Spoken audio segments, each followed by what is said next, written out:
Hey you guys. Okay, so real quick, I'm just getting back from my workout. Woo! Today was a long day. Okay, but today I wanted to go over, I took a few notes. So I wanted to go over a few of my mistakes that I made in 2019. Well, not 2019, 2018, because that's the first year I actually started my first company. So maybe you can learn from these mistakes. I don't know, but I just wanted to share them with you.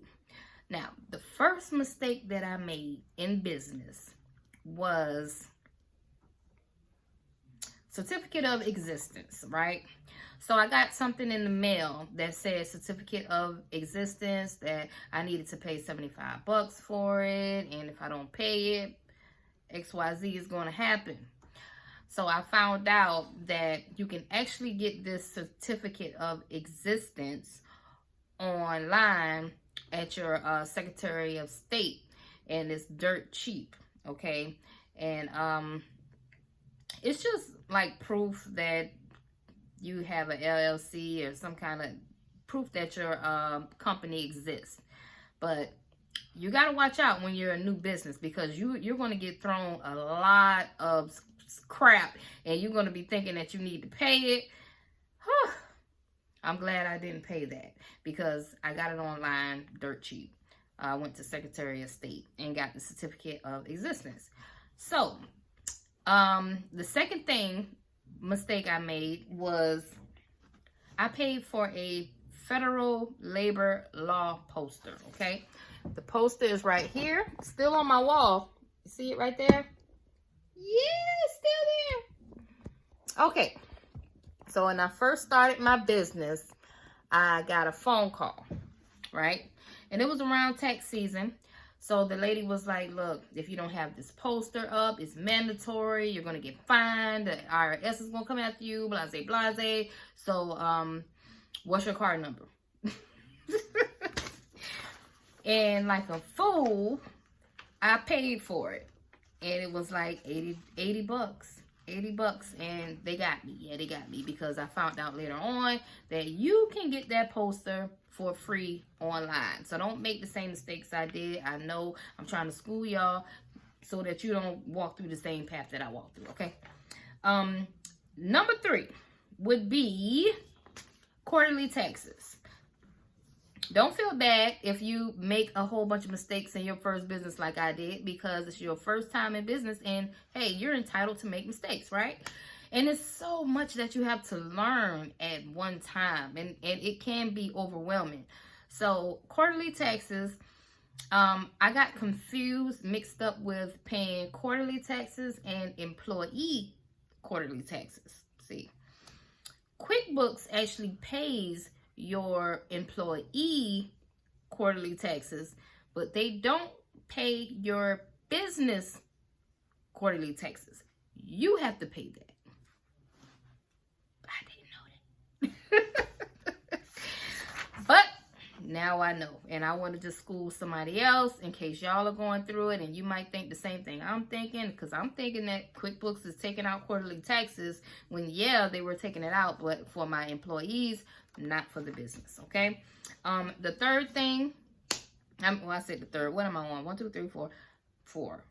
Fourth mistake was your employees are not your friends. That's right. I said it. It's good to be, you know, friendly, and I try not to be an a-hole, because I've had a lot of managers in my past that were just straight butt heads, you know, and I try to be very understanding. But my first year in business, I was so excited to even be in business. I was so excited to even having employees, you know what I mean? So I was cool with everybody, you know, and that ain't what you want to do. You can't be that cool, because how people gonna really take you serious? You mean everybody doesn't have your best interest, your company's best interest. They don't. At the end of the day, you know, they fill out an application because they want money. Okay, so people put on fake smiles and all the time. Okay, so you have to know the difference, and you have to draw that line between being a friend and a manager. Okay, so yeah, I try to be understanding now and stuff like that too, but I'm not so laid back like I was my first year in business. Okay, so that was number 5. Number 6 would be, oh my God, I will never get a business loan again. Business loans, they might not be bad for some people, but if you really don't know how to manage money, you might not want to get a business loan at all, because it's tricky. You have to pay these people back that money, you know, and you have to pay attention to your cash flow in order so that you can be able to pay them back. See, it's like a money game here, you know, and I had to end up getting a business loan because my clients were not paying me on time. And if they don't pay me on time, then I can't pay the employees on time. And I'm one of those managers that, hey, my employees, they got to get paid. You know, they did the work. So I decided to get business loan. And the loan that I got was from a shark lender. Okay. A shark lender is like one of those lenders that they give you a $6,000 loan. It's really easy to get because they don't go by your credit. They go by how much money your business makes. So it's easier to get $5,000 to $10,000 out of them if you're grossing $5,000 to $10,000 a month. So it was really easy for me to get loans, and I got more than one. And to pay these loans back, you have to pay them $100 a day. $100 a day. So imagine paying $100 a day for each one of those loans. It was just, I never do that again. That was just the biggest mistake ever. But I didn't beat myself upside the head. Life is its best teacher, and I'm one of those that if I go through it and it's hard, I'm happy to go through the hard times because it's a lesson. It's an experience. And when you go through that hard time, you know not to ever do that shit again. So I went through it. It was very detrimental. It was hard, but I got through it. Okay. So I would never get a business loan again, ever. Never. I just won't do it. I just won't do it. Number 6. Follow up with your clients. Let me move this out the way. Follow up with your clients. Okay, so my first year in business, when I started hiring employees, see, I started out, of course, I was the employee. Me and my 3 teenagers, we would get out there and start doing the units. So we started off. And we were so tired. And so when I started to hire, I was happy to have employees. I was like, yes, woo, now I get a break. Well, I got a little too happy because sometimes you can get a little too laid back. Like, okay, good, I got an employee. They're going to take care of it. I don't have to worry about it. I can focus on my computer work.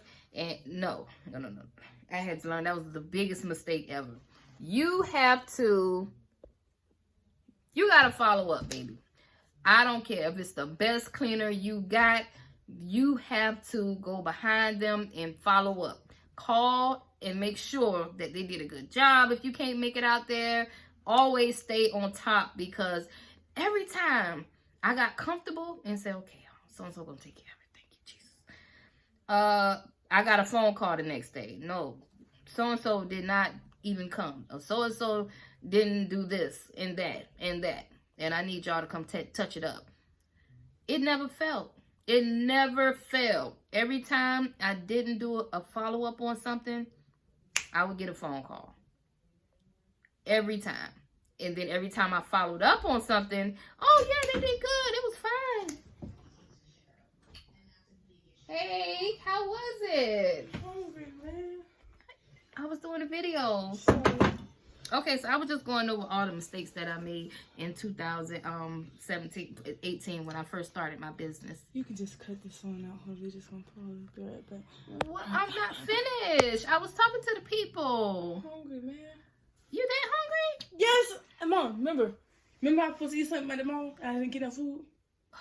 Okay, all right, my people. Okay, listen, I'm gonna have to cut this short. I have like 1, 2, 3, 4, 5, 6, 7. I got 7 more mistakes that I gotta go through. Okay, so I'm gonna pause the video right quick, and I'm gonna come right back with the rest of my mistakes. Okay, because I have kids. Okay, you guys, I'm so sorry about that. My kids are spoiled. So anyway, the next mistake, I'm gonna try to hurry up and wrap this up. The next mistake that I wanted to tell you guys about was business insurance. Okay, I did not understand my business insurance my first year in business. I really didn't understand the rates. It's important for you guys to understand the insurance, that when you go on these properties, they're going to ask you to get high rates. And I had a problem with, I was just getting whatever rates they wanted me to get.